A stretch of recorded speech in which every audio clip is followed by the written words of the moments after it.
अध्याय 721 नीला पर्वत। हान सेन ने सफलतापूर्वक उड़ते हुए सेंटीपीड को दूर भगा दिया और वह जंगल में उसका पीछा करने लगा। उसके कहर से कई पेड़ धराशायी हो गए और जंगल के कई दूसरे जीव भी तुरंत बेदखल हो गए। जो उड़ सकते थे वे डर के मारे उड़ गए, जबकि कुछ पैदल ही जितनी जल्दी हो सके भाग गए। जंगल का हर जीव उस कनखजूरे से डरा हुआ लग रहा था। हान सेन ने अपना जीन लॉक खोला और डोंगशुआन सूत्र का इस्तेमाल करके ईश्वर के प्रकाश पुत्र के ऊर्जा प्रवाह का अनुकरण किया।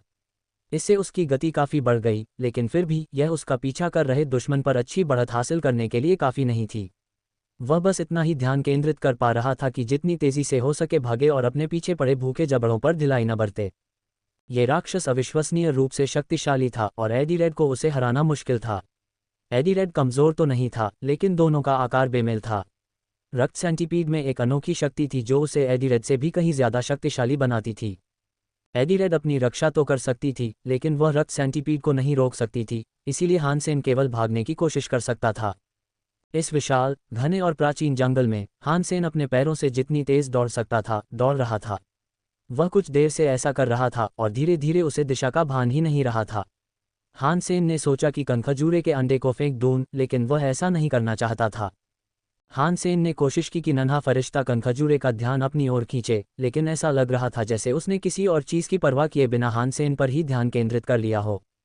नन्ही परी ने अपनी तलवार कई बार कनखजूरे पर घुमाई, लेकिन उस जीव के अनगिनत पैर फड़फड़ा रहे थे जो हर हमले को नाकाम कर रहे थे। वह एक भी वार नहीं कर सकी। हान सेन तब तक दौड़ता रहा जब तक कि बचने के लिए कोई पेड़ नहीं बचा। जंगल की छतरी को पीछे छोड़ते हुए उसने खुद को एक विशाल पर्वत श्रृंखला की ढलानों के सामने पाया। उसे पता ही नहीं चला कि वह कहाँ आ गया है।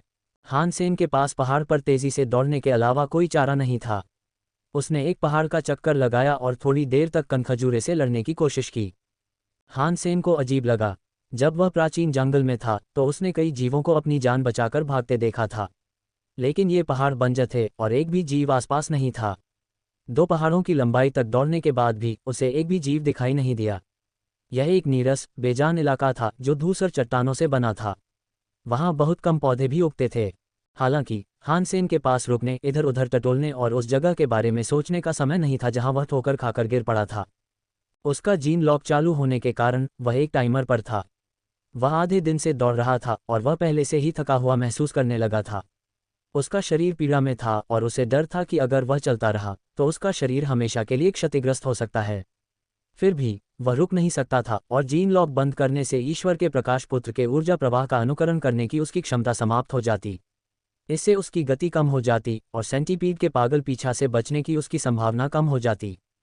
हान सेन ने दांत पीसते हुए अपनी जेब से कनखजूरे का अंडा निकाला और उसे कनखजूरे पर फेंकने की योजना बनाई ताकि वह उस क्षेत्र से बचकर भाग सके। उसने पलटकर देखा तो पाया कि खूनी कनखजूरा अब उसके ठीक पीछे नहीं था। दरअसल कनखजूरा नीचे पहाड़ी की तलहटी में था, बस हान सेन को पुकार रहा था। वह उसके पीछे नहीं आया, मानो किसी चीज़ से डर रहा हो। हान सेन को कम से कम यही तो हैरानी हुई। उसने चारों ओर देखा और कुछ भी असामान्य नहीं देखा। हालांकि उबड़ खाबड़ पहाड़ लगभग एक जैसे लग रहे थे। दौड़ते हुए वह एक ऐसे पहाड़ के पास पहुंच गया जो बाकियों से अलग था। जिस पहाड़ पर वह खड़ा था उसके आसपास के पहाड़ धूसर और पथरीले थे, लेकिन जिस पहाड़ पर वह अब खड़ा था वह नीला था। वहाँ की चट्टानें धातु जैसी लग रही थीं। उसे समझ नहीं आ रहा था कि इस पहाड़ में क्या खासियत है, लेकिन डरावना कनखजूरा बस दहाड़ता रहा और ऊपर नहीं आया। हान सेन का खून पीने की चाहत के बावजूद वह बस घूमता और तड़पता रहा और तलहटी में बिखरे पत्थरों को तोड़ता रहा। ऐसा प्रतीत होता था कि नीले पर्वत की छाया में इसकी शक्ति का कोई महत्व नहीं था। हान सेन को एहसास हुआ कि कुछ गड़बड़ है, इसलिए उसने जल्दी से डोंगक्सुआन आभा बिखेरी। फिर भी उसे आसपास किसी अजीब चीज़ की मौजूदगी नजर नहीं आई। ऐसा लग रहा था कि इस पहाड़ पर कोई जीवन नहीं है। हान सेन को राहत मिली, क्योंकि कम से कम फिलहाल तो वह खतरे से बाहर था। लेकिन वह चैन से नहीं रह सकता था, क्योंकि उसकी डोंगशुआन आभा का दायरा सीमित था और वह वहाँ की पूरी जानकारी नहीं दे पा रही थी। हान सेन ने फिर पहाड़ की ओर देखने के लिए अपना सिर उठाया। पहाड़ बहुत विशाल था और उसका सिर बादलों से ऊपर था। वह समझ नहीं पा रहा था कि उसकी चोटी में क्या रहस्य छिपे होंगे। और पहाड़ का बाकी हिस्सा तो पहले जैसा ही बंजर था। वह पूरी तरह नीला था और वहाँ सजावट के लिए सिर्फ धातु की चट्टानें थीं। वहाँ घास का एक तिनका भी नहीं था। उस खूनी सेंटीपीड को किस बात का डर है? अपने बच्चे को काट लेने के बाद भी वह यहाँ पैर रखने की हिम्मत नहीं कर रहा है। इस जगह में ज़रूर कुछ गड़बड़ है। हान सेन ने पहाड़ की ओर देखा, लेकिन ऊपर छाई धुंध के कारण उसे कुछ भी दिखाई नहीं दे रहा था। हालांकि हान सेन को ये जानने की उत्सुकता थी कि वहां ऊपर क्या हो सकता है, लेकिन वह उस कहावत का सम्मान करता था जो बिल्ली के समान स्तनधारियों और उनकी जिज्ञासा के परिणामों से संबंधित है। इसलिए उसने पहाड़ के दूसरी ओर चलकर उस ओर उतरने का निश्चय किया, ताकि वह कनखजूरे से बच सके। लाल सेंटीपीड ने अभी भी नीले पहाड़ पर चढ़ने की हिम्मत नहीं की, और वह केवल हान सेन को घूरता रहा। लेकिन वह जहां भी जाता, राक्षस सावधानीपूर्वक उसका पीछा करता। हान सेन ने फिर दांत पीसकर कनखजूरे का अंडा नीले पहाड़ की चट्टानों के बीच रख दिया। फिर वह दूसरी दिशा में चला गया। उसे उम्मीद थी कि कनखजूरा वहीं रहेगा, और उसे अंडे की चिंता उस व्यक्ति से ज्यादा होगी जिसने उसे चुराया था। लेकिन चीजें वैसी नहीं हुई जैसी उसने उम्मीद की थी। जब कनखजूरे ने अपना अंडा देखा तो कनखजूरे का गुस्सा और बढ़ गया।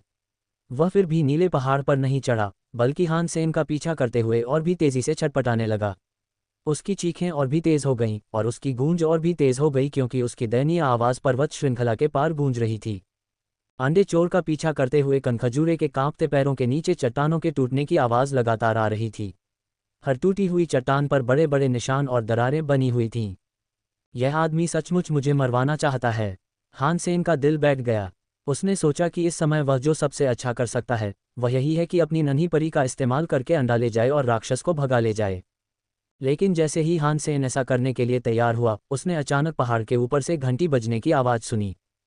डोंग! ऊपर से बजती एक प्राचीन घंटी की ध्वनि पहाड़ों के विस्तार में गूंज रही थी। इससे हान सेन के अंदर की ऊर्जा अराजकता में बदल गई, और उसने अपने अशांत प्रवाह को शांत करने के लिए तुरंत डोंगशुआन सूत्र का जाप किया। डोंग! जब घंटी फिर बजी तो एक अजीब शक्ति ने उसके अंदर की ऊर्जा को एक बार फिर से कुंडलित और उथल-पुथल कर दिया। हान सेन ने अपने दांत पीस लिए और बेचैन ऊर्जा को शांत करने और घंटी की रहस्यमय ध्वनि से लड़ने के लिए डोंगक्सुआन सूत्र का जाप जारी रखा। घंटी की ध्वनि बहुत ही मनमोहक थी। उसमें एक खास शक्ति थी जो ध्वनि तरंग जैसी प्रतीत हो रही थी, जिससे पहाड़ की चोटी पर छाए धुंध और बादलों को हटा दिया गया। मानो कोई पर्दा हट गया हो और नीले पहाड़ का पूरा स्वरूप प्रकट हो गया। कुल 6 अलग अलग घंटियां बज रही थीं, और हान सेन किसी तरह उनकी आवाज़ को सहने में कामयाब रहा। लेकिन बाद में उसे अपने अंदर की विचलित ऊर्जा को ठीक करने में आधा घंटा लग गया। धीरे धीरे उसने अपनी आंखें खोलीं।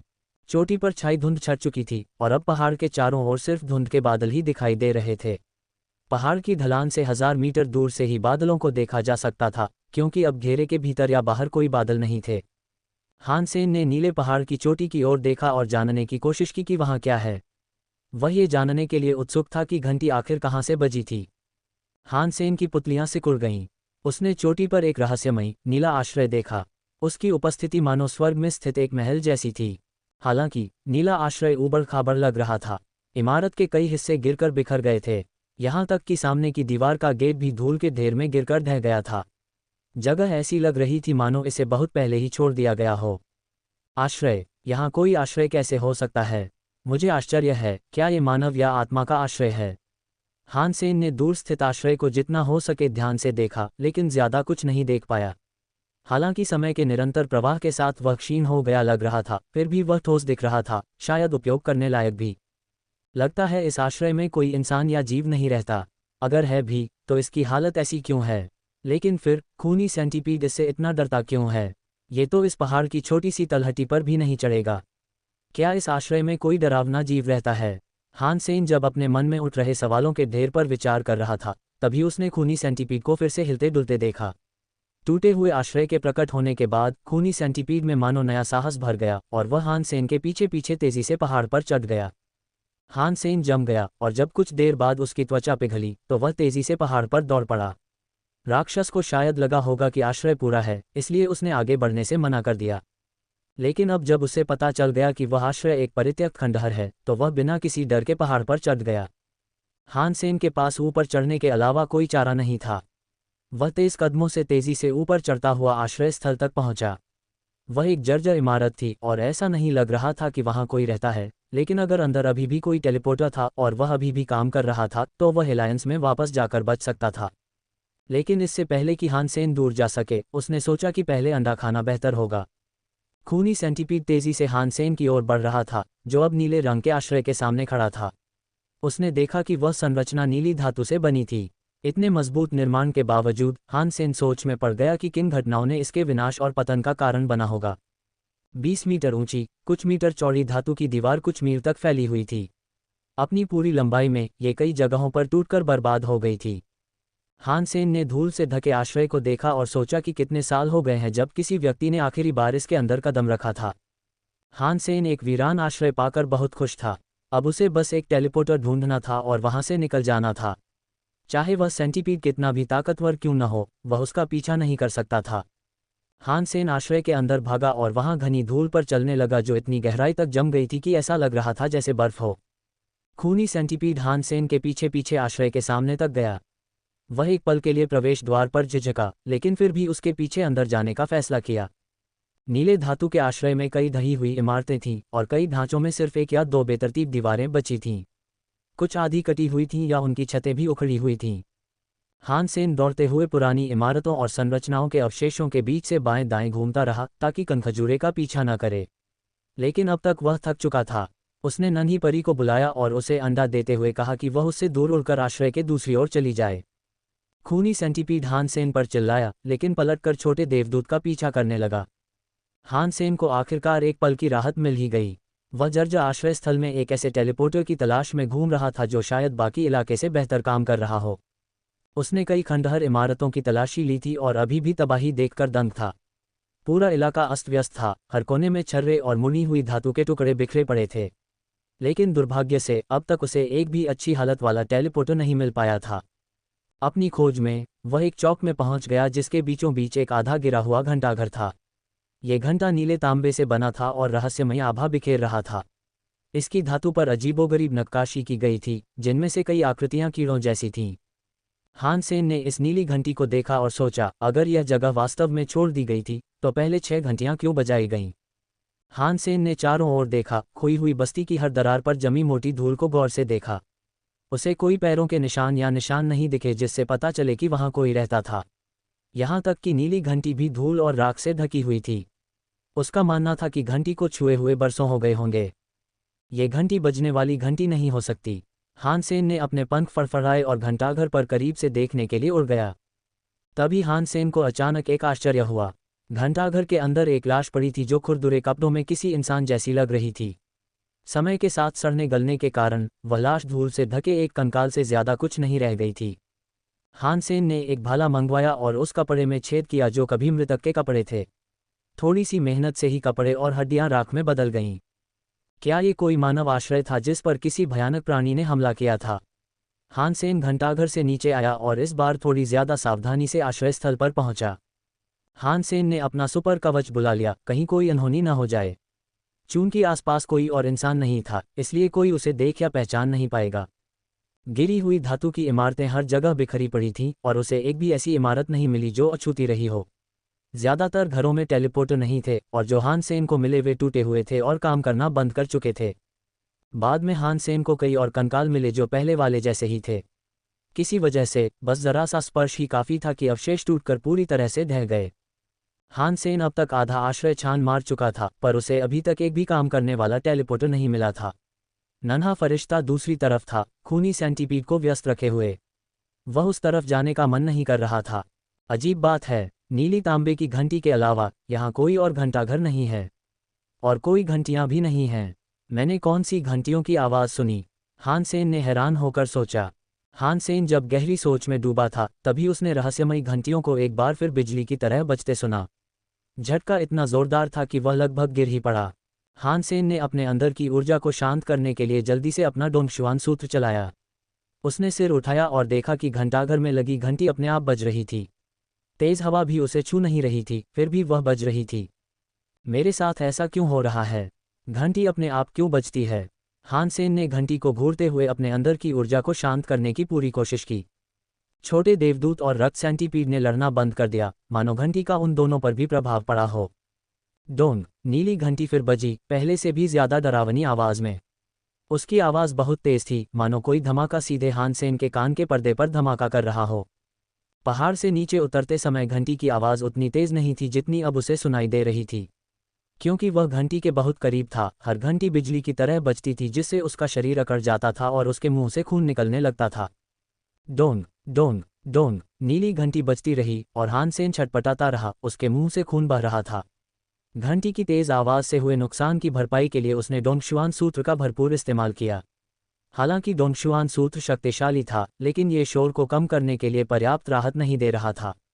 हान सेन के अंदर की ऊर्जा बेकाबू हो गई और अंदर की अराजकता ने उसके शरीर की हर नस को उजागर कर दिया।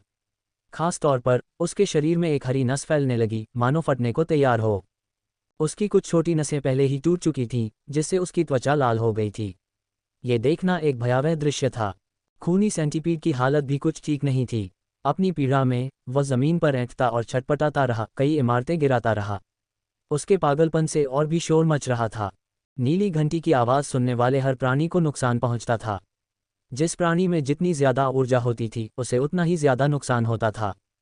रक्त सेंटीपीड दूसरी पीढ़ी का एक महाप्राण प्राणी रहा होगा। उसकी ऊर्जा अविश्वसनीय रूप से शक्तिशाली थी, लेकिन वह घंटी की आवाज़ सहन नहीं कर सका और परिणामस्वरूप उसकी ऊर्जा विचलित हो गई।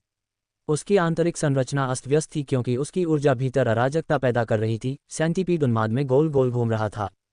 हालांकि नन्ही परी पर इसका कोई असर नहीं हुआ। उसके शरीर की ऊर्जा से एक पवित्र उपस्थिति झलक रही थी और उसकी पवित्रता के कारण घंटी उसे नुकसान नहीं पहुंचा सकी। लेकिन नन्हे देवदूत को अभी भी शोर से लड़ना था, इसलिए वह कुछ और नहीं कर सकता था। खांसी। हान सेन ने फिर से बेतहाशा खून उगला। उसका डोंगशुआन सूत्र उस शोर को तो संभाल सकता था, लेकिन उसकी फिटनेस कमजोर थी। इसलिए वह उस छोटे से फरिश्ते की आधी भी अच्छी तरह से नहीं संभाल पा रहा था। एडिलेड कोई रक्षक पालतू जानवर नहीं था, इसलिए वह हान सेन के लिए कुछ नहीं कर सकती थी। इसलिए हान सेन लगातार खून खांसता रहा और उसे लग रहा था कि उसका शरीर फट जाएगा। वह जानता था कि हालात ठीक नहीं चल रहे हैं और उसकी स्थिति बहुत गंभीर थी। उसे कुछ सोचना ही था। उसने अपना सुपर कवच पहन रखा था, लेकिन इससे घंटी बजने पर कोई प्रतिरोध नहीं हुआ। अचानक हान सेन के दिमाग में उस उन्मत्त शैतान यूनिकॉर्न की याद आ गई, जिसका विकास पूरा हो चुका था। उसने उसे बुला लिया, इससे पहले कि वह सोच पाता कि यह काम करेगा भी या नहीं। काला धुआं हान सेन के चारों ओर एक ब्लैक होल की तरह घूम रहा था। ध्वनि तरंग ने काले धुएं को जोर से हिलाया, जिससे उसका कुछ हिस्सा वाष्पित हो गया। उसके गायब होने पर हान सेन थोड़ा सा दिखाई दिया, जो सुरक्षात्मक धुएं में डूबा हुआ था। लेकिन जैसे ही शोर एक पल के लिए थमा, काला धुआं पूरी तरह से फिर से जाग उठा। यह मानो हान सेन की रक्षा कर रहा हो। काले धुएं की सुरक्षा के कारण हान सेन को घंटी की आवाज़ का उतना असर महसूस नहीं हुआ। अब उसका डोंगशुआन सूत्र उससे लड़ने में सक्षम था। उसकी ऊर्जा का द्वंद शांत होने लगा और उसकी त्वचा के नीचे उसकी नसें शिथिल होकर अपने सामान्य आकार और आकृति में लौट आईं। ये तो कमाल की चीज़ है। हान सेन बहुत खुश हुआ। फिर उसने मन ही मन सोचा, अगर शैतान यूनिकॉर्न तत्वों के हमलों को रोक सकता है, तो क्या इसका मतलब है कि घंटी की आवाज़ भी कोई खास तरह का तत्व है। Dong Dong Dong. नीली घंटी 9 बार और बजी। ऐसा लगा जैसे पूरी दुनिया हिल गई हो। सुनने वालों को लगा जैसे किसी भी पल उनकी मौत हो जाएगी। खून सेंटीपीड फर्श पर तड़प रहा था और उसके शरीर में विकार के कारण उसके मुंह से लगातार खून निकल रहा था। 9 बार घंटी बजने के बाद घंटी बंद हो गई। फिर कोई शोर नहीं हुआ। लेकिन इससे हान सेन को और भी भयावह चीज का पता चला। नीली घंटी जिंदा थी। वह उड़ने लगी और हान सेन को कुचलने के लिए तैयार दिख रही थी, लेकिन अचानक बिना किसी वजह के उसकी तरफ बढ़ गई। नीली घंटी के अंदर एक नीली धातु की जंजीर थी और जंजीर के नीचे एक शंकु के आकार का नीली धातु का घंटी बजाने वाला यंत्र था। घंटी बजाने का कारण यही घंटी बजाने वाला यंत्र था। खुशकिस्मती से हान सेन की ऊर्जा अब कमजोर नहीं थी और वह ध्यान केंद्रित कर पा रहा था। वह तेजी से उछला और लुढ़क गया, उस नीली घंटी से बचकर जो उसके ऊपर गिरने की कोशिश कर रही थी। सौभाग्य से घंटी उतनी तेज नहीं बजी जितनी उसे आशंका थी, जिससे हान सेन हमले से बच गया। नीली घंटी हान सेन से चूक गई, लेकिन उसने दोबारा कोशिश नहीं की। उसने तुरंत हान सेन का पीछा करना बंद कर दिया और खूनी सेंटीपीड के पीछे चल पड़ी। जैसे जैसे घंटी आगे बढ़ती गई, वह तश्तरी की तरह घूमती रही। जब वह पहुंची तो एक इंसान जितनी ऊंची घंटी ने अपना आकार बदल लिया। जैसे ही वह तड़पते हुए कनखजूरे के ऊपर मंडराती रही, वह इतनी बड़ी हो गई कि पूरे जीव को निगल गई। ये देखकर हान सेन घबरा गया। धमाका। नीली घंटी मुड़ते हुए कनखजूरे के ऊपर आ गिरी और तभी हान सेन को अंदर से आवाजें आती सुनाई दीं। उसने कनखजूरे को घंटी की जकड़ से बाहर निकलने की कोशिश करते सुना। घंटी से निकलने वाली आवाज़ पहले सुनी गई घंटी जैसी ही थी। हर आवाज़ एक झटका थी और हान सेन के पास उसे रोकने के लिए सिर्फ उसका शैतान यूनिकॉर्न था। बेशक ये पहले की आवाज़ों से आधी भी कारगर नहीं थी, क्योंकि यह सही ढंग से बजने वाली आवाज़ नहीं थी। ये आवाज़ें घबराए हुए सेंटीपीड की वजह से पैदा हुई थीं और इसीलिए डेविल यूनिकॉर्न हर धड़कन को रोक सकता था। हान सेन ने घंटी को एक बार फिर ध्यान से देखा और उसे कुछ भी अजीब नहीं लगा। घंटी पर कीड़ों के कई पैटर्न, आकृतियां और प्रतीक सजावट के तौर पर उकेरे गए थे। वे जितने आकर्षक थे, हान सेन को उनका मतलब समझ नहीं आया। खूनी कनखजूरा आधे घंटे तक अंदर ही अंदर लड़ता रहा, जब तक कि उसकी आवाज़ धीरे धीरे कम नहीं हो गई। आधा घंटा और बीतने के बाद कोई हलचल सुनाई नहीं दी। हान सेन ने आखिरकार नीली घंटी को फिर से हिलते हुए देखा। वह फिर से हवा में घूमी और फिर अपने पहले जैसे आकार में सिमट गई। जब वह फिर से लगभग इंसान जितनी लंबी हो गई तो उसने उस नन्ही परी पर हमला किया। घंटी के नीचे रहने के बाद खूनी सेंटीपीड अब सिर्फ हड्डियों में बदल गया था। ऐसा लग रहा था मानो वह कई सालों से मरा हुआ हो, बिल्कुल वैसी ही हड्डियां जैसी हान सेन ने पहले देखी थीं। लेकिन नन्ही परी को कोई खतरा नहीं था। उसने आती हुई घंटी को आसानी से चकमा दिया और फिर अपनी तलवार से उसे जोर से पटक दिया। घंटी के किनारे पर एक गहरी दरार पड़ गई थी, जिससे वह वस्तु पीछे की ओर मुड़ गई और उसकी भयानक घंटियां और भी तेज हो गईं। परिणामस्वरूप नन्ही परी की ऊर्जा गड़बड़ा गई और उसे इसे कम करने के लिए अपनी ऊर्जा प्रवाह कौशल का प्रयोग करना पड़ा। इस वजह से वह घंटी के हमले से बच नहीं पाए और उसने बस घंटी को अपनी ओर घूमते हुए देखा। नन्ही परी ने जल्दी से अपनी कास्ट डाली और अपनी आंतरिक उथल पुथल को शांत करने और घंटी की आवाज़ से बचने में कामयाब रही। फिर भी इतनी मेहनत करने से उसकी ऊर्जा और भी ज्यादा बिगड़ गई थी। हान सेन ने फिर उस नन्हे फरिश्ते को आत्मा सागर में वापस बुलाने का फैसला किया, जिससे घंटी अपना लक्ष्य खो बैठी। लेकिन नन्हे फरिश्ते के गायब होने के बाद उसने पहले की तरह हान सेन की ओर ध्यान नहीं दिया। वह बस वापस घंटाघर की ओर उड़ गया और खुद को फिर से जोड़ लिया। वह चीज़ क्या है? क्या वह कोई सुपरजीव है? हान सेन हक्का बक्का रह गया। इसके अलावा उसे कुछ सूझ नहीं रहा था कि वह और क्या हो सकता है। हान सेन ने पहले कभी किसी सुपर प्राणी द्वारा लोगों को मारने के लिए घंटी की आवाज़ का उपयोग करने के बारे में नहीं सुना था। हान सेन ने एक बार फिर घंटी की तरफ देखा और फिर खूनी कनखजूरे की लाश के पास चला गया। हान सेन ने उसे ज़रा जोर से छुआ तो वह चूर चूर हो गई। इस खूनी सेंटीपीड का सार घंटी ने निकाल दिया है। हान सेन हैरान था। स्पष्ट रूप से राक्षस घंटी अपने संभावित शिकारों के ऊर्जा प्रवाह को बिगाड़ने के लिए बजने वाली ध्वनि का उपयोग करती थी। जब लोग या जीव पीड़ा में होते और अपनी ऊर्जा के अस्त व्यस्त होने के भ्रम से जूझ रहे होते तो घंटी उन्हें ढकने के लिए बाहर आ जाती। रक्त सेंटीपीड के साथ भी यही हुआ था। इतना भयानक रूप से शक्तिशाली दुश्मन एक घंटे से भी कम समय में पूरी तरह से नष्ट हो गया था। हान सेन अब जान गया था कि घंटी एक डरावनी चीज़ है, लेकिन खुशकिस्मती से ये धीमी थी, और अगर आप शोर को रोक सकते थे तो आपको शैतान से ज़्यादा डरने की ज़रूरत नहीं थी। नीली घंटी ने हान सेन पर सिर्फ एक बार हमला किया था और जब वह उससे बच निकला तो उसने उसे दोबारा पकड़ने की कोशिश नहीं की। उसमें कुछ बुद्धि ज़रूर थी, ये तो पक्का था। उसे शायद एहसास हो गया था कि हान सेन उससे ज़्यादा फुर्तीला है और उसके पीछे जाने का कोई फ़ायदा नहीं है। कितना अजीब सुपर जीव है। मुझे आश्चर्य है कि अगर मैं इसे मार दूं तो मुझे किस तरह की जानवर आत्मा मिलेगी। हान सेन ने नीली घंटी को फिर से देखा। उसके चेहरे पर लालच की लकीरें उभर आईं। लेकिन घंटी को मारना आसान नहीं होगा। उस पर सिर्फ हमला करने से ही ऐसी ध्वनि उत्पन्न होगी जिससे ऊर्जा प्रवाह बाधित होगा। राक्षस को चोट पहुंचाने का मतलब होगा खुद को चोट पहुंचाना। उसे मारने का कोई और उपाय तो होना ही चाहिए। यह अफसोस की बात थी कि वह छोटी परी कोई आत्मा नहीं थी। अगर वह आत्मा होती तो वह खुद डेविल यूनिकॉर्न की जानवर आत्मा का इस्तेमाल कर सकती थी। डेविल यूनिकॉर्न की सुरक्षा में उसकी ऊर्जा बाधित नहीं होती और वह अपनी पूरी शक्ति से घंटी से लड़ सकती थी। लेकिन वह कोई आत्मा नहीं थी, वह एक पालतू जानवर थी। इसलिए वह किसी भी जानवर आत्मा का इस्तेमाल नहीं कर सकती थी। हान सेन काफ़ी देर तक घंटी को देखता रहा, लेकिन उसे कोई बेहतर उपाय नहीं सूझा। उसने अपनी नन्ही परी को फिर बुलाया और उसे नीली घंटी पर एक बार फिर हमला करने को कहा। डोंग! नन्ही परी ने पूरी ताकत से घंटी पर प्रहार किया और घंटी अपनी मनहूस आवाज़ के साथ बज उठी। हालांकि इस प्रहार ने घंटी पर एक अच्छा निशान जरूर छोड़ा और प्रतिक्रिया में वह क्रोधित हो गई। वह पागलों की तरह उस नन्ही परी की ओर दौड़ी और उसे निगलने की कोशिश करने लगी। हान सेन ने तुरंत अपनी नन्ही परी को वापस लौटा दिया। हमलावर को खोकर घंटी मीनार पर वापस आ गई और फिर से जुड़ गई। ये काम कर सकता है। हान सेन को खुशी से आश्चर्य हुआ। उसने अपनी नन्ही परी को फिर से बुलाया और उसे घंटी पर एक बार फिर हमला करने को कहा। उसने इस तरह से कई बार घंटी बजाए। देखते ही देखते घंटी पर गहरे घाव और दरारें पड़ गईं। जब घंटी अपने काल्पनिक हमलावर से धैर्य खो बैठी तो उसने खुद ही घंटी बजानी शुरू कर दी। Dong Dong Dong! भयानक घंटी की आवाज़ पूरे आश्रय स्थल और उसके बाहर तक गूंज उठी।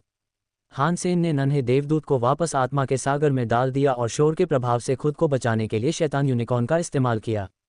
थोड़ी देर बाद घंटी बजना बंद हो गई। तभी हान सेन वापस आया। उसने अपनी नन्ही परी को बुलाया और उसे फिर से घंटी पर हमला करने का आदेश दिया। उसके हमला करने के बाद नीली घंटी उड़ गई। इस बार वह आश्रय से दूर जा रही थी, मानो भाग जाना चाहती हो। हान सेन यह नहीं चाहता था, इसलिए उसने छोटे देवदूत को उसका पीछा करने का आदेश दिया। डोंग, फिर से घंटी बजने की आवाज़ आई और नन्ही परी हवा में जम गई। खुशकिस्मती से हान सेन उसे समय रहते वापस बुलाने में कामयाब रहा। लगता है कि यह अभी भी घंटी बजा सकता है, उड़ान के दौरान भी। हालांकि इसकी आवाज़ स्थिर रहने के समय की तुलना में निश्चित रूप से कमज़ोर है। हान सेन ने पीछा फिर से शुरू करने से पहले घंटी बजना बंद होने तक इंतजार किया। नीली घंटी ज्यादा तेज नहीं उड़ रही थी और वह अपने पवित्र पंखों से भी उसे पकड़ने में कामयाब रहा। जब वह उसके पास पहुंचा तो उसने अपनी नन्ही परी को फिर से उस पर हमला करने के लिए बुलाया। पहाड़ों के उस पार खराब घंटी की आवाज़ दूर दूर तक गूंज रही थी। किसी भी प्राणी की हिम्मत नहीं हो रही थी कि वह हवाई लड़ाकू विमानों के पास आ सके। हान सेन अब हर चीज़ का फल मिलता है का मतलब समझ गया था। हान सेन और नन्ही परी उस ताकतवर खूनी सेंटीपीड से लड़ने में असमर्थ थे, लेकिन थोड़ी सी कोशिश से नीली घंटी ने वो कर दिखाया जो वे नहीं कर पाए थे। और अब घंटी ही थी जिसका हान सेन और नन्ही परी पीछा कर रहे थे। हान सेन उसके पीछे गया और घंटी को देखने के लिए अपने डोंगक्सुआन आभा का उपयोग किया। हान सेन को नीली घंटी पर हर समय जीवन शक्ति का एहसास नहीं होता था। उसे इसका एहसास सिर्फ तभी होता था जब घंटी बजने लगती थी। हान सेन ने जब ऊर्जा प्रवाह को देखा तो उसे लगा कि यह बहुत अजीब है। हान सेन और नन्हे फरिश्ते ने हजारों मील तक उसका पीछा किया। घंटी के पूरे शरीर पर अनगिनत खरोंच के निशान थे और वे गिनती ही भूल गए थे कि उन्होंने कितनी बार उस पर प्रहार किया था। आखिरकार जीत तब मिली जब घंटी आधी कट गई। आखिरी प्रहार के बाद घंटी नहीं बजी और वह अपेक्षाकृत शांत होकर जमीन पर गिर गई। सुपर प्राणी का शिकार, मौत की घंटी। जानवर की आत्मा प्राप्त कर ली गई है। इसका मांस खाया नहीं जा सकता, लेकिन आप जीवन जीनोसार एकत्र कर सकते हैं और 0 से 10 तक की यादृच्छिक संख्यात्मक मात्रा में सुपर जीनोअन प्राप्त कर सकते हैं। हान सेन के दिमाग में ये घोषणा गूंज उठी, जिससे उसे बहुत खुशी हुई। लेकिन जब उसने आधी कटी हुई मौत की घंटी के अवशेषों को देखा तो वह गायब नहीं हुई। वह वहीं रही जहां गिरी थी। क्या इस आदमी को दूसरी पीढ़ी का सुपर प्राणी या तीसरी पीढ़ी का सुपर प्राणी माना जा सकता है? मुझे मत बताओ कि घंटी बच्चे पैदा कर सकती है, ये तो बहुत मज़ेदार होगा। हान सेन उसे देखता रहा, सोचता रहा कि क्या ये संतान पैदा कर सकती है या नहीं। लेकिन उसने इस सवाल पर ज्यादा देर तक ध्यान नहीं दिया और फिर लाइव जीनोसार को ढूंढने लगा। घंटी में कोई मांस नहीं था। बाहरी आकार के अलावा अंदर सिर्फ धातु की चेन और पेंडेंट था। हान सेन ने पेंडेंट को देखा और नन्ही परी को बुलाया। उसने उसे पेंडेंट पर प्रहार करने को कहा, जो टूटकर नीला लाइव जीनोसार बाहर आ गया। मैं अमीर बनने वाला हूँ। एक सेंटीपीड का अंडा और एक लाइव जेनो एसेंस, और इन सब के ऊपर अजीब डेथ नेल की जानवर जैसी आत्मा। मैंने आज बहुत कुछ कमाया है। हान सेन बेहद खुश था। उसने टूटे हुए घंटे के टुकड़ों पर एक बार फिर नज़र डाली, जो इधर उधर बिखरे पड़े थे। उसने एक थैला निकाला और सारे टूटे हुए टुकड़े इकट्ठा किए और कुछ बड़े हिस्सों को कुचलकर उसमें रख दिया। फिर उसने अपना गोल्डन रोआरा बुलवाया और उस पर थैला रख दिया। इनाम हाथ में लेकर वह दूर जाने के लिए मुड़ा। हान सेन ने लाइव जेनोसार को एक तरफ रख दिया और छोटी परी को उसके लिए रक्त सेंटीपीड के अंडे को खोलने दिया। नन्ही परी ने अंडे को काटा और घोषणा हो गई, सुपर प्राणी का शिकार, 1000 ब्लेड वाला रक्त ड्रैगन बेबी। जानवर की आत्मा अभी तक प्राप्त नहीं हुई है। 0 से 10 तक के सुपर जीनो पॉइंट्स की एक यादृच्छिक संख्यात्मक राशि प्राप्त करने के लिए इसके मांस का उपभोग करें। हान सेन ने फटाफट फटा हुआ अंडा उठाया और उसके अंदर की जर्दी पी ली। रस का स्वाद नारियल जैसा था और बहुत अच्छा था। उसे हैरानी हुई क्योंकि उसका स्वाद किसी जीव जैसा नहीं था। 1000 ब्लेड वाला रक्त ड्रैगन बेबी खा लिया गया। आपको एक सुपर जीनो पॉइंट मिला है। ये सूचना कुछ बार चली और हान सेन के चेहरे पर एक बड़ी सी मुस्कान आ गई। उसने लाख कोशिश की लेकिन वह मुस्कुराना बंद नहीं कर सका। उसके शरीर के अंदर एक गर्माहट घूम गई और उसके खून में घुल मिल गई। रक्त कोशिकाएं तेजी से रूपांतरित होने लगीं और वे पहले से अलग महसूस होने लगीं।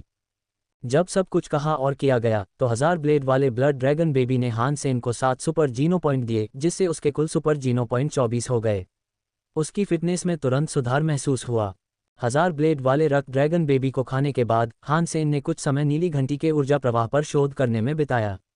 अगर वह उसके ऊर्जा प्रवाह का अनुकरण कर पाता तो वह उसके जीवन जीनोसार को भी अवशोषित कर सकता था। हान सेन ने डोंगशुआन सूत्र का इस्तेमाल करके डेथ नेल के ऊर्जा प्रवाह का अनुकरण किया और अपने पूरे शरीर को कंपन महसूस किया। उसने घंटी बजने की आवाज़ सुनी और उसकी झनकार से उसका शरीर धड़क उठा। हान सेन ने अपनी बाँह हिलाई, जिससे मौत की घंटी जैसी आवाज़ निकली। घंटी की आवाज़ का अब हान सेन पर कोई असर नहीं हुआ, लेकिन उसके बगल में बैठा गोल्डन रोअर हिल गया। ये दिलचस्प है। अगर मैं इस हुनर का इस्तेमाल करता हूँ और लोग मुझे मारते हैं तो इसका नतीजा डेथ नेल जैसा ही होना चाहिए। इससे उत्पन्न होने वाली ध्वनि हमलावर के ऊर्जा प्रवाह को बिगाड़ सकती है। हालांकि मैं इसे उसकी मूल शक्ति के अनुरूप नहीं बना सकता, फिर भी यह काम आ सकती है। लेकिन इस घंटी की आवाज़ हर किसी और हर चीज़ को प्रभावित करती है। यह मेरे दोस्तों को भी चोट पहुंचा सकती है। मुझे इसे इस्तेमाल करते समय और जहां भी इस्तेमाल करना है सावधानी बरतनी होगी, कहीं ऐसा ना हो कि मैं फ्रेंडली फायर कर दूं। हान सेन को डेथ नेल के ऊर्जा प्रवाह में काफ़ी दिलचस्पी थी। घंटी के लाइफ जीनो एसेंस को निखारने से पहले उसने इसे कुछ देर तक आजमाया। जैसे ही हान सेन ने नीली धातु वाले लाइफ जेनो एसेंस को परिष्कृत करना शुरू किया, उसके शरीर की कोशिकाएं सक्रिय होने लगीं। हालांकि लाइफ जेनो एसेंस का नाम मृत्यु के नाम पर रखा गया था, लेकिन इसका प्रभाव पुनर्जन्म और व्यक्ति के जीन और जीवन को मजबूती प्रदान करना था। जब शोधन प्रक्रिया पूरी हुई तो हान सेन द्वारा डेथ नेल लाइफ जीनोसार के अवशोषण ने उसे 8 सुपर जीनो अंक प्रदान किए। इससे उसके कुल सुपर जीनो अंक 32 हो गए। ये कुछ अच्छे पुरस्कार हैं जो मुझे मिले हैं। अगर ऐसा ही चलता रहा तो ज़्यादा समय नहीं लगेगा जब मैं अपने सुपर जीनो पॉइंट्स को अधिकतम कर लूँगा। लेकिन हान सेन को खुद से एक गंभीर सवाल पूछना था, क्या वह अपनी मां के आश्रय में जाने के लिए पर्याप्त शक्तिशाली था? अपनी शक्ति और चांदी की लोमड़ी और छोटी परी की सहायता से कोई भी जीव उसे डरा नहीं सकता था। इसलिए वह अपनी मां से मिलने जाने के बारे में सोच सकता था। हालांकि उसे देखने के लिए कई लाख मील का सफ़र तय करना था, फिर भी हान सेन को जाना ही था। अगर वह नहीं जाता तो वह अपनी मां के सुपर जीनो पॉइंट्स बढ़ाने में उनकी मदद नहीं कर पाता। अगर उसकी मां अपने सुपर जीनो पॉइंट्स को अधिकतम कर पाती तो जब वह एक पारसीसर बन जाती तो उसके बचने की संभावना बहुत ज़्यादा होती। पार करने का मतलब था कि आपको 1 और 100 साल की ज़िंदगी मिल जाएगी। जब आपकी ज़िंदगी खत्म हो जाएगी तो आपको बैठे बैठे मरने का इंतज़ार करने के बजाय एक मौका लेना होगा। हान सेन अब हुआंगफू से मदद मांगने की तैयारी कर रहा था। वह एक ऐसा रास्ता तय करना चाहता था जो उसे उसकी मां के घर तक ले जाए। वह रास्ते में आने वाले महाप्राण जीवों को भी मार सकता था, यानी उसके लिए भी ये प्रयास व्यर्थ नहीं जाएगा। हान सेन। जैसे ही हान सेन मानव आश्रय के पास से गुजरा, किसी ने उसका नाम पुकारा। हान सेन ने आवाज़ सुनी और पाया कि यह जानी पहचानी लग रही थी। हालांकि उसे याद नहीं आ रहा था कि यह आवाज़ किसकी थी। उसने पलटकर देखा तो एक बड़ा सा आदमी उसकी तरफ दौड़ता हुआ आ रहा था, जिसे देखकर वह हैरान रह गया। भाई मुट्ठी, हान सेन चिल्लाया जब उसकी आंखों ने चेहरा पहचान लिया। वह स्टील आर्मर शेल्टर की सेना के नेताओं में से एक था। हालांकि उसने हान सेन के साथ ज़्यादा समय नहीं बिताया, फिर भी उनके बीच दोस्ताना रिश्ता था और उन्होंने कई मौक़ों पर एक दूसरे का साथ दिया था। भाई फिस्ट फैंग जिंकी का दोस्त था और फैंग जिंकी फैंग जुएशी के बड़े भाइयों में से एक था जो हान सेन के साथ बड़ा हुआ था। भाई फिस्ट तांग जेनलियू का भी अच्छा दोस्त था, इसीलिए साथ में ज़्यादा कुछ न करने के बावजूद वे एक दूसरे का सम्मान करते थे। सचमुच तुम ही हो, कमाल है। भाई फिस्ट बहुत खुश था, लेकिन हान सेन समझ नहीं पा रहा था कि उसे देखकर वह इतना खुश क्यों हो रहा है। वह हान सेन के पास गया और उसे जोर से गले लगा लिया। हान सेन ठिठक गया, उसे लगा कि वह अभिवादन में कुछ ज़्यादा ही जोश में आ गया है। गले लगना बहुत ज़ोरदार था और उसे लगा कि अगर वह आदमी और ज़ोर से भींचेगा तो उसकी कमर टूट जाएगी। भाई फिस्ट, मुझे पता है तुम मुझसे प्यार करते हो, लेकिन मैं एक उग्र विषमलैंगिक हूँ और ये थोड़ा अजीब हो रहा है। हान सेन उसकी पकड़ से फिसल गया। हान सेन खुद काफ़ी लंबे थे, लेकिन भाई फिस्ट उनसे भी लंबे थे, लगभग 2 मीटर लंबे। तुम्हें अजीब लग रहा है? मुझे नहीं लग रहा। भाई फिस्ट ने मुस्कुराते हुए हान सेन का कंधा थपथपाया। हान सेन ने उसे देखते ही अपनी रीढ़ में सिहरन महसूस की। मुट्ठी हंसी और कहा, मैं तुमसे प्यार करता हूँ। मैं तुमसे बहुत प्यार करता हूँ। तुम्हें यहाँ देखकर मेरी आंखों में खुशी के आंसू आ गए हैं, तो तुम मेरी और फैंग की मदद क्यों नहीं करते ताकि हम एक आत्मा को आश्रय दे सकें? फैंग जिंकी यहाँ है? हान सेन ने आश्चर्य से पूछा। मैं और वो एक ही जगह फंसे हुए हैं। हम एक ही टोकरी के 2 मटर जैसे हैं। मुझे यकीन नहीं हो रहा कि हम दोनों दूसरे भगवान के अभयारण्य में पहुंचकर इस कूड़ेदान में पहुंच गए। यहाँ कोई संसाधन नहीं है और न ही ज़्यादा कुलीन लोग हैं।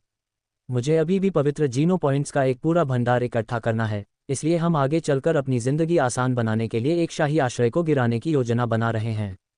आसपास कुछ कुलीन लोग हैं और हमें लगा कि हमें उनकी मदद की ज़रूरत पड़ेगी। लेकिन तुम यहाँ आ गए मुझे छोड़कर। ये तो किस्मत का खेल है। भाई फिस्ट ने हान सेन की बाहों को खींचते हुए चलते हुए बताया कि हालात कैसे थे।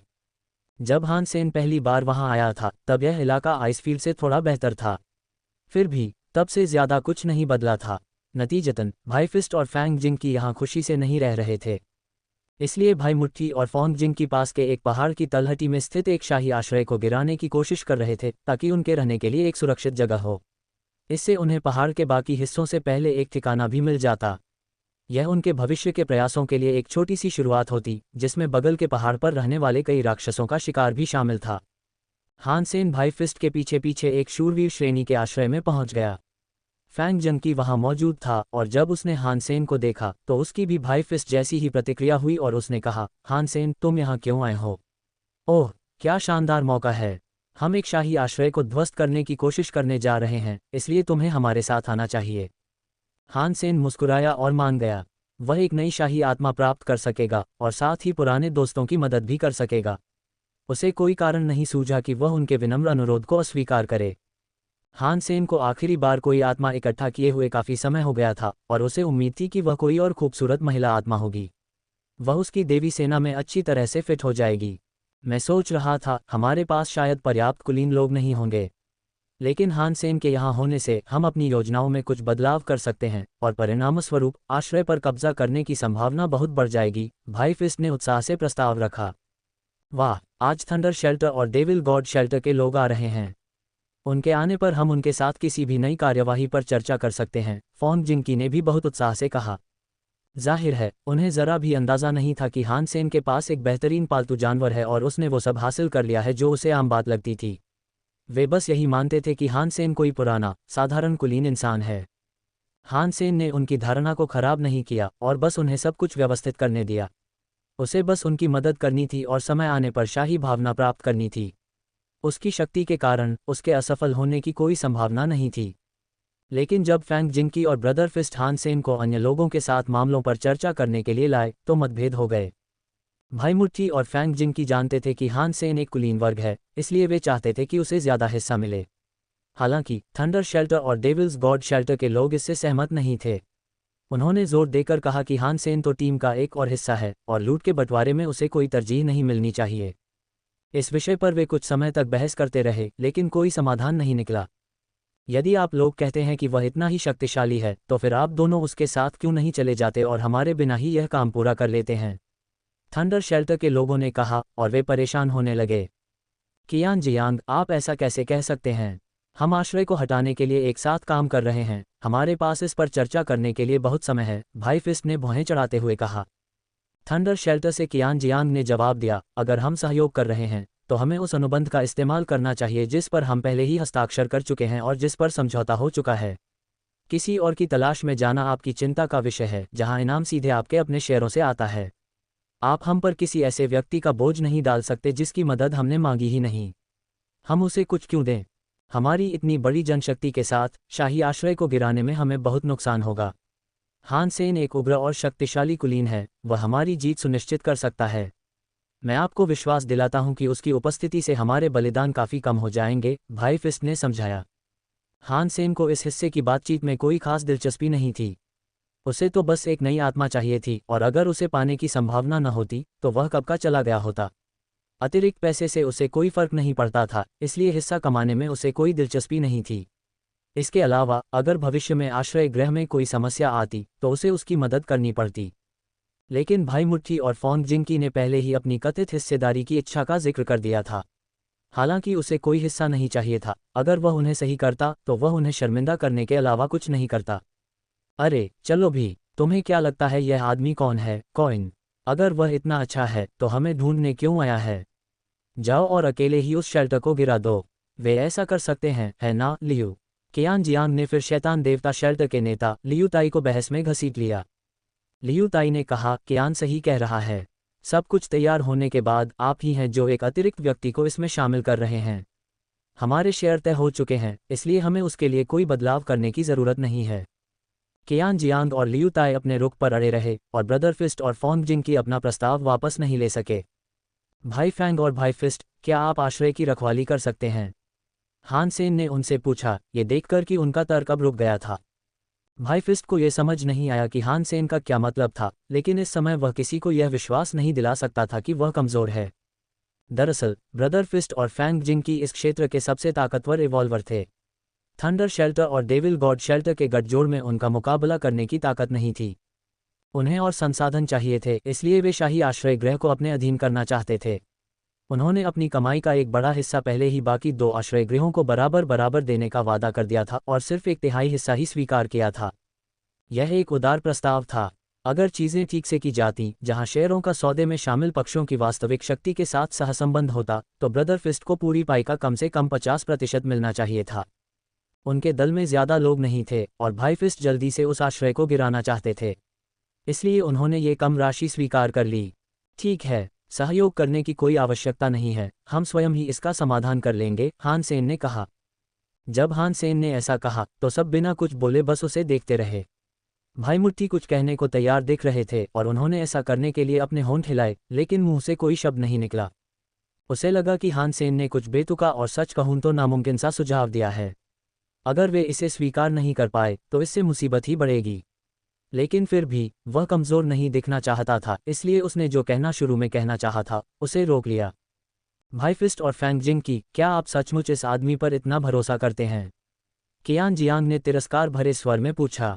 लियू ताई ने फिर कहा, क्या इसका मतलब हमारे प्रस्तावित सहयोग का अंत है? भाई फिस्ट को समझ नहीं आ रहा था कि क्या जवाब दें। उन्होंने फेंग जिंकी की तरफ देखा, जिसने आंखें सिकुड़ते हुए कहा, हाँ बिल्कुल। काश आज का दिन योजना के मुताबिक चलता, लेकिन तुम अपनी बात पर अड़े रहे, इसलिए हमारे पास वहां से हटने के अलावा कोई चारा नहीं है। ठीक है, हम बेसब्री से इंतजार करेंगे कि तुम और तुम्हारे प्यारे प्यारे कुलीन लोग शाही आश्रय पर कब्जा करने की इस कोशिश में कैसा प्रदर्शन करते हो, कियान जियांग ने अजीब लहजे में कहा। फिर वह चला गया, लेकिन हान सेन को आखिरी बार नापसंदगी भरी नज़रों से देखने से पहले नहीं। लियू ताई ने हान सेन और फॉन्ग जिंकी की तरफ देखा, लेकिन कुछ नहीं कहा। वह भी बस चला गया। फैंग, क्या ये संभव है ना? भाई फिस्ट के पास ज़्यादा जानकारी नहीं थी और उसने हान सेन की उपलब्धियों की हालिया कहानियां भी नहीं सुनी थीं। फैंग जिंकी मुस्कुराए और बोली, अगर हान सेन हाँ कह दे तो सब ठीक हो जाएगा। यह आदमी कमाल का है, वह सुपर जीवों को भी मार सकता है। फैंग जिंकी ने हाल ही में हमले की तैयारी में अपने आश्रय में काफ़ी समय बिताया था। उसने हान सेन के किसी सुपर पालतू जानवर के बारे में नहीं सुना था, लेकिन उसने एक सुपर जीव को मारने की बात ज़रूर सुनी थी। उसे बस इस बात का पूरा यकीन नहीं था कि यह कहानी सच है या नहीं। फैंग जिंकी का हान सेन के साथ भी पुराना रिश्ता था और वह जानता था कि जब तक उसे पूरी तरह यकीन न हो जाए वह कुछ नहीं कहेगा। इसीलिए फैंग जिंकी ने उनके साथ संबंध खत्म करने में ज़रा भी हिचकिचाहट नहीं दिखाई। उसने एक सुपर जीव को मार डाला। सच में, मुझे लगा था कि लोग सिर्फ यही कहते हैं कि जी परिवार के किसी व्यक्ति ने उसे मार डाला, लेकिन वह तो प्रथम देव के अभयारण्य में था। भाई फिस्ट ने हान सेन को हैरानी और अविश्वास से देखा। ये तो बस किस्मत थी। बहुत से लोग इस कहानी के बारे में जानते थे, इसलिए इसकी सच्चाई के बारे में झूठ बोलने की कोई ज़रूरत नहीं थी। इसलिए उन्होंने इसकी पुष्टि कर दी। हे भगवान, तुमने सचमुच एक सुपर प्राणी को मार डाला।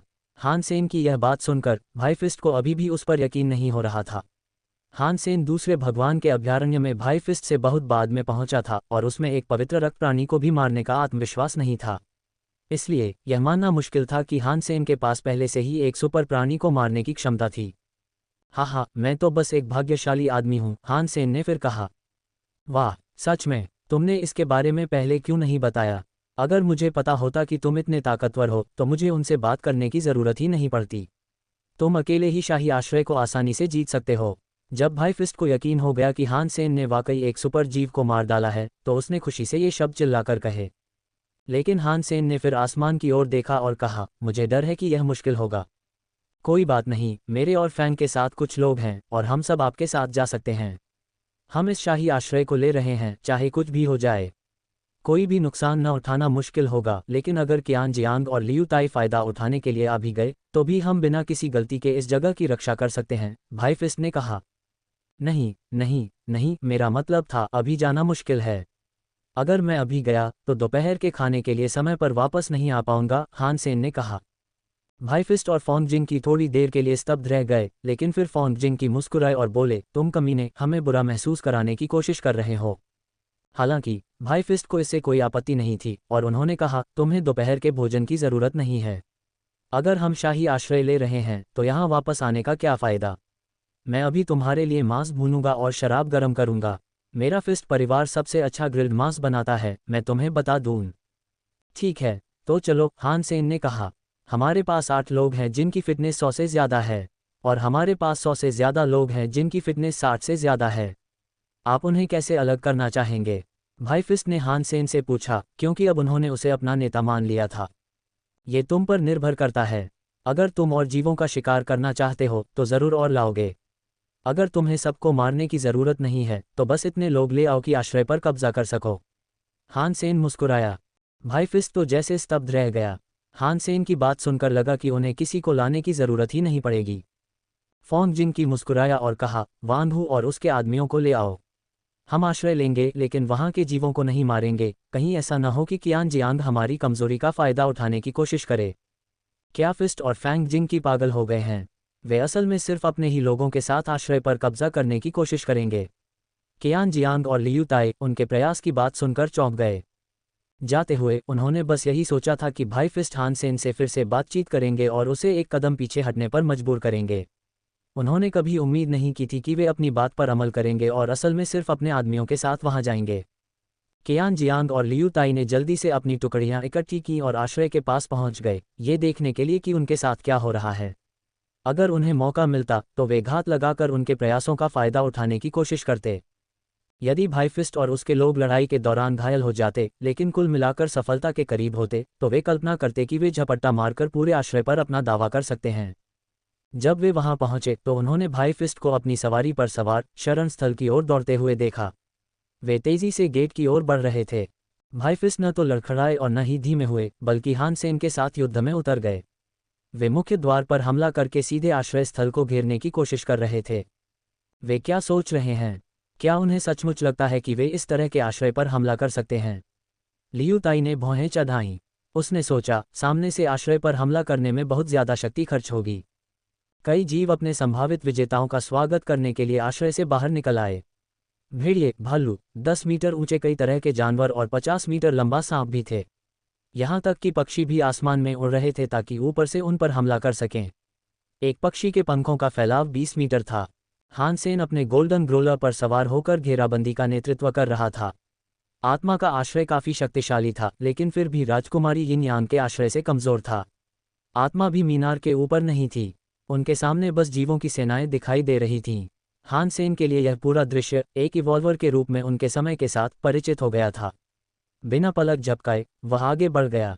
एक हरे पंखों वाला पक्षी आसमान में ऐसे उड़ रहा था जैसे कोई हरा बादल सूरज को ढक रहा हो। जैसे जैसे वह नीचे उतर रहा था उसकी उपस्थिति से पूरा इलाका अंधेरा हो रहा था। हान सेन ने पलक तक नहीं झपकाए और बस उसके पूरी तरह नीचे उतरने का इंतजार किया। जब वह नीचे उतरा तो उसने अपना फ्लेमिंग रेक स्पाइक बुलाया और उसे ऊपर की ओर घुमाया। एक ही बार में राक्षस 2 टुकड़ों में कट गया। खून और पंख हवा में बारिश की तरह नाचने लगे। पवित्र रक्त प्राणी का शिकार, हरा बादल चील। पशु आत्मा प्राप्त नहीं हुई है।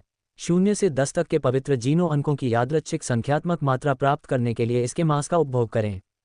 भाई फिस्ट और बाकी लोग जिन्होंने ये दृश्य देखा हैरान तो हुए लेकिन खुश भी हुए। वे बड़े उत्साह से जोर से चिल्लाए। कियान जियांग और लियू ताई ये देखकर दंग रह गए। एक विशाल पवित्र रक्त पक्षी प्राणी को एक ही वार में इस तरह मरते देखना एक भयावह बात थी। हान सेन और ब्रदर फिस्ट ने आश्रय पर ज्वार की तरह हमला बोल दिया। उनके सामने मौजूद सभी जीव हान सेन के बेरहम रेक स्पाइक से मारे गए। उनके पीछे बस खून और उन जीवों की क्षत विक्षत लाशें बची थी जिन्होंने आश्रय की व्यर्थ रक्षा की थी। यह अनुमान लगाना असंभव था कि उन्होंने अब तक कितने जीवों को मार डाला था। एक 10 मीटर लंबा जानवर दहाड़ा। उसकी ओर बढ़ते हुए हान सेन गोल्डन ग्रोलर की पीठ से कूद पड़ा और अपना फ्लेमिंग रेक स्पाइक उस जीव के सिर पर गिरा दिया। हथियार सीधा आर पार हो गया जिससे राक्षस 2 टुकड़ों में बढ़ गया। जानवर का हर कटा हुआ हिस्सा अलग अलग गिर गया और उसकी अंतड़ियां जमीन पर गिर गईं। जब हान सेन जमीन पर उतरा तो गोल्डन ग्रोलर उसके साथ था। वह तुरंत अपने घोड़े पर सवार हुआ और घेराबंदी जारी रखी। वह एक अजेय शक्ति थी। अब एक 50 मीटर लंबा सांप उनके रास्ते पर पहरा दे रहा था। हान सेन ने अपनी रेक स्पाइक से उसमें छेद किया और उसे आसमान में फेंक दिया। जब वह अभी भी हवा में था हान सेन ने उसे काटकर सांप के टुकड़ों की बारिश कर दी जो धड़ाम की आवाज के साथ जमीन पर गिरे। हर टुकड़े से एक गहरा गड्ढा बन गया। अनगिनत भेड़ियों और भालुओं को बिना किसी राहत के मार डाला गया। उनके जले हुए अवशेष युद्ध क्षेत्र को रोशन कर रहे थे। वह आदमी एक हत्या मशीन था और कुछ ही सेकंड में वह आश्रय के प्रवेश द्वार के ठीक सामने था। कियान जियांग और लियू ताई ने कुछ आसान शिकार चुपके से करने की योजना बनाई थी लेकिन उन्होंने कोई हरकत नहीं की। जो कुछ उन्होंने अभी अभी देखा था उससे वे पूरी तरह स्तब्ध रह गए। इतने सारे पवित्र रक्त वाले जीवों को कसाईखाने की चक्की में मुर्गियों और सुअरों की तरह बर्बाद कर दिया गया था। पूरी सेना ने एक पल के लिए भी गति नहीं पकड़ी और तुरंत अंदर घुस गई। यह आदमी कौन है? कियान जियांग और लियू ताई के मन में पीछे से सवाल उठ रहे थे। दूसरी ओर ब्रदर फिस्ट और फैंग जिंग की हैरान थे। वे जानते थे कि हान सेन ताकतवर है, लेकिन इतना भी नहीं। उसके घटिया जलते हुए हथियार के दबाव में किसी भी प्राणी को पलटवार करने का मौका नहीं मिला। एक के बाद एक खूनी वार करते हुए उसका आगे बढ़ना बेरोकटोक जारी रहा। बिना किसी वास्तविक प्रतिकूलता के हान सेन ने उन्हें तेजी से आत्मा हॉल में पहुंचा दिया। वहां उन्होंने स्टील का कवच पहने एक आकृति देखी। ये व्यक्ति 4 मीटर लंबा था और उसके हाथ में एक दरवाजे से भी बड़ी कुल्हाड़ी थी। वह एक धातु के रोबोट जैसा था जो प्रवेश द्वार पर स्थित आत्मा कक्ष की रक्षा में पहरा दे रहा था। वह इस आश्रय की आत्मा थी। हान सेन गोल्डन ग्रोलर से उतरा और उसके हाथ में रेक स्पाइक घूमने लगा। जैसे जैसे हान सेन आत्मा के पास पहुंचा, ये तेजी से घूमने लगा और आखिरकार आग की लपटें उसके हथियार से जुड़ी एक नियंत्रित बवंडर में बदल गईं। आत्मा दहाड़ी और उसने दोनों हाथों से अपनी कुल्हाड़ी हान सेन की ओर बढ़ा दी। डोंग! फ्लेमिंग रेक स्पाइक ने ग्रेट एक्स पर जोरदार प्रहार किया, जिससे ब्लेड चकनाचूर हो गया। हालांकि फ्लेमिंग रेक स्पाइक यही नहीं रुका, उसने आत्मा के कवच को भेद दिया और सीधे उसकी छाती में धंस गया। हान सेन आगे बढ़ता रहा, आत्मा को आत्मा के हॉल में धकेलता रहा। धमाका! आत्मा को मूर्ति पर कीलों से जड़ दिया गया था। वह मृत से भी अधिक मृत थी। हान सेन ने आत्मा की तरफ देखा तक नहीं और बस मूर्ति से चिपके हुए विघटित शरीर पर सहजता से चढ़ गया। आत्मा के शरीर ने बेहतर पकड़ के लिए जरूरी ऊंचाई प्रदान की, जिससे हान सेन मूर्ति के माथे में जड़े आत्मा पत्थर को आसानी से पकड़ सका।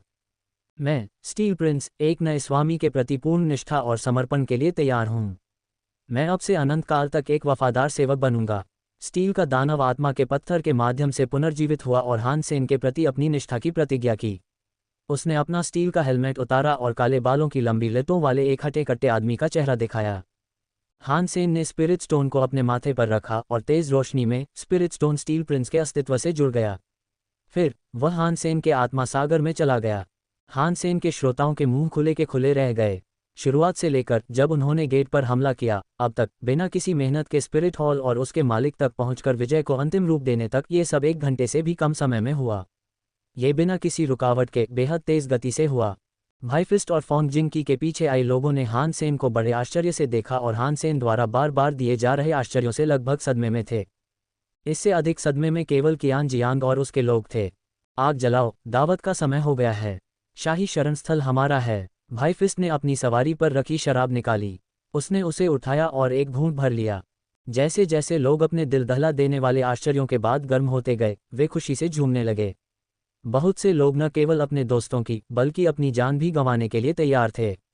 किसी को उम्मीद नहीं थी कि वे बिना किसी मौत के एक खरोंच तक आने की तो बात ही छोड़ दें, बच जाएंगे। कियान जियांग और लियू ताई ने बाकी जीवों को आश्रय से भागते देखा। उन्हें अपने पिछले फैसले पर गहरा पछतावा हो रहा था। उन्हें उम्मीद नहीं थी कि भाई मुट्ठी को कोई इतना ताकतवर मिल जाएगा जो शाही आश्रय पर पूरी तरह से अकेले ही कब्जा कर लेगा। गहरे अफसोस के साथ उन्हें लगा कि काश उन्होंने नई शर्तें मान ली होतीं। अगर उन्होंने ऐसा किया होता तो वे भी उनके साथ जीत का जश्न मना रहे होते। लेकिन अब उनके लिए कुछ भी कहना बहुत देर हो चुकी थी और वे जानते थे कि भाई फिस्ट उनके साथ शाही आश्रय साझा नहीं करेंगे। भाई फिस्ट और फैंग जिंग ने हान सेन को आश्रय की भावी आय में से एक हिस्सा देने पर जोर दिया। अनुबंध पर हस्ताक्षर होने के बाद शर्तें तय हुई कि उन्हें हर साल के अंत में एक मुश्त राशि देनी होगी। हान सेन एक रात आश्रय में रहे, लेकिन भाई मुट्ठी और फोंग जिंग के ज्यादा देर रुकने के अनुरोध को ठुकरा दिया। वहां से निकलकर वे देवी के आश्रय में लौट आए। प्रिंस स्टील के अलावा हान सेन ने विशाल सांप की पशु आत्मा भी हासिल कर ली थी। यह एक पवित्र रक्त श्रेणी की धातु हड्डी सांप की पशु आत्मा थी जो भाले का आकार ले चुकी थी। यह एक अच्छा हथियार था। बेशक हान सेन को अब पवित्र रक्त वाले पशु आत्माओं की कोई आवश्यकता नहीं थी और इसलिए उसने इसे बेचने या कम से कम किसी समय व्यापार करने का निर्णय लिया, यदि कोई आकर्षक प्रस्ताव या वस्तु उसकी रुचि को आकर्षित करती। हान सेन अपने सुनहरे ग्रोलर पर सवार होकर बर्फ के मैदान में घूम रहा था। उसके हाथों में एक नीली धातु की घंटी थी। ये डेथ नेल की पशु आत्मा थी और यह एक पालतू पशु आत्मा थी। जब हान सेन ने इसे अपने हाथ में लिया तो यह एक खिलौने की घंटी जैसी लग रही थी। अब इसे वहां देखकर कोई भी कभी नहीं समझ पाएगा कि किसी को रक्त शंकुधारी को इस तरह मारते हुए देखना कैसा रहा होगा। जब हान सेन को यह पालतू जानवर पहली बार मिला तो वह सोच रहा था कि इसे कैसे खिलाएगा। उसने सोचा भी नहीं था कि यह मांस खा सकता है। आश्रय पर कब्जा करने के बाद हान सेन ने पवित्र रक्त वाले जीवों का खून घंटी पर टपकाने की कोशिश की। नतीजा कामयाब रहा, क्योंकि घंटी ने खून सोख लिया और जल्द ही चमकने लगी। तभी हान सेन को एहसास हुआ कि घंटी खून पीती है, लेकिन वह किसी का खून नहीं पीता था। ऐसा लगता था कि वह सिर्फ पवित्र रक्त वाले जीवों के खून पर ही प्रतिक्रिया करता था। उस नन्हे देवदूत की तरह वह भी खाने में बहुत नखरेबाज था। हान सेन को लगा कि क्या नन्हे देवदूत की तरह पवित्र रक्त ही इसके विकास के लिए काफ़ी नहीं होगा। उसने सोचा कि युद्ध मोड वाले पालतू जानवर के रूप में विकसित होने के लिए उसे संभवतः किसी महाप्राणी के रक्त की आवश्यकता होगी। अगर यह आदमी युद्ध मोड में विकसित हो जाए तो क्या यह मूल डेथ नेल जितना डरावना हो सकता है। ये सोचकर हान सेन का दिल आशा से भर गया। हान सेन के लिए सुपर जीवों को गिराना अब कोई असंभव काम नहीं था, इसलिए उनके द्वारा बताई गई विधि से डेथ नेल को विकसित करने का प्रयास करना कोई बहुत मुश्किल काम नहीं होगा। बर्फ के मैदान में लौटते हुए हान सेन की मुलाकात वांग युहांग से हुई, या यूं कहें कि वांग युहांग ने हान सेन को देखा और दौड़कर उसके पास गया। बॉसमैन, क्या आप कृपया मुझे लाइफ जेनो एसेंस बेच सकते हैं? वांग युहांग ने आशा भरी नज़रों से पूछा। रक्त के झरने की रखवाली करने वाले राक्षस को राजकुमारी यिन यांग ने वांग युहांग द्वारा खींचकर मार डाला। कोई शरीर नहीं बचा, केवल एक जीवन जीनोसार बचा। जरूर, तुमने अभी तक पहले का 30% नहीं भुनाया है और इस नए शिकार के बाद तुम्हें 20% और देना होगा। अगर तुम इसकी कीमत का बाकी 50% दे सको तो ये तुम्हारा है, लेकिन तुम्हें इस चीज़ को गुप्त भी रखना होगा। तुम किसी को नहीं बता सकते कि तुमने इसे झाओ परिवार से चुराया है। अगर उन्हें पता चल गया कि हमने उनका सुपर जीव चुरा लिया है तो मैं सोच भी नहीं सकता कि वे हमारे साथ कुछ अच्छा करेंगे, हान सेन ने कहा। मैं समझ गया, मैं ये कहानी सुनाऊंगा कि यह लाइफ जेनोसार उस प्राणी का था जिसे हम दोनों ने मिलकर पाया और लड़ा था। मैं ये बात अपने परिवार को भी बताऊंगा, तुम्हारे और मेरे अलावा शायद ही कोई और यह जान पाए, वांग युहांग ने उत्साह से भरी आवाज़ में कहा।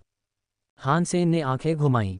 जीरो मौजूद थी और उसे पक्का पता था कि किस जीव ने लाइफ जीनो एसेंस गिराया था। ऐसा लग रहा था जैसे वह उसके अस्तित्व को भूल गया हो, लेकिन फिर भी हान सेन का मानना था कि वह किसी के सामने सच नहीं बोलेगा। अगर उसने ऐसा किया तो उसकी जान जोखिम में पड़ जाएगी, और अगर सच कभी सामने आ गया तो झाओ परिवार से लिया गया लाइफ जेनो एसेंस उसके पास होने से उसके अपने परिवार को नुकसान होगा। ये तो कहना ही क्या। इसका मतलब यह नहीं था कि हान सेन झाओ परिवार से डरता था। हान सेन ने मदद के लिए हुआन फुपिंग किंग की तलाश की और अपने साथ दूसरे देवता के अभयारण्य का एक नक्शा लाया। यह आश्रय बहुत बड़ा था और अरेस मार्शल हॉल की शक्तियों के बावजूद ऐसा नक्शा बनाना मुश्किल था। वहाँ कुछ लाख मील तक के अज्ञात क्षेत्र भी थे। कई ज्ञात स्थानों को खतरे वाले क्षेत्रों के रूप में चिन्हित किया गया था, और लंबी यात्राएं केवल इसलिए लंबी हो जाती थीं क्योंकि यात्रियों को ऐसे खतरनाक स्थानों से बचने के लिए चक्कर लगाना पड़ता था। ये वैकल्पिक रास्ते अक्सर यात्रा की लंबाई को 3 गुना बढ़ा देते थे, लेकिन दुर्भाग्य से कई ऐसे स्थान भी थे जिनसे बिल्कुल भी बचा नहीं जा सकता था। अरेस मार्शल हॉल ने ऐसे इलाकों के मानचित्रण के लिए खून खराबे की भारी कीमत चुकाई। ऐसे इलाकों के अन्वेषण अभियानों से बहुत कम लोग लौटे, और एक बार मानचित्रण हो जाने के बाद किसी ने कभी लौटने की हिम्मत नहीं की। जब मानचित्रकारों को किसी सुपर स्पिरिट शेल्टर की मौजूदगी का पता चलता तो वे जितना हो सके वहां से रेंग कर निकल जाते। ये जगहें इतनी खतरनाक होती थीं कि अभिजात वर्ग के लिए भी वहां जाना मुश्किल होता था, और आम यात्री और विकसित लोग सुपर स्पिरिट शेल्टर से घिरे खतरनाक इलाके में जाने की उम्मीद भी नहीं कर सकते थे।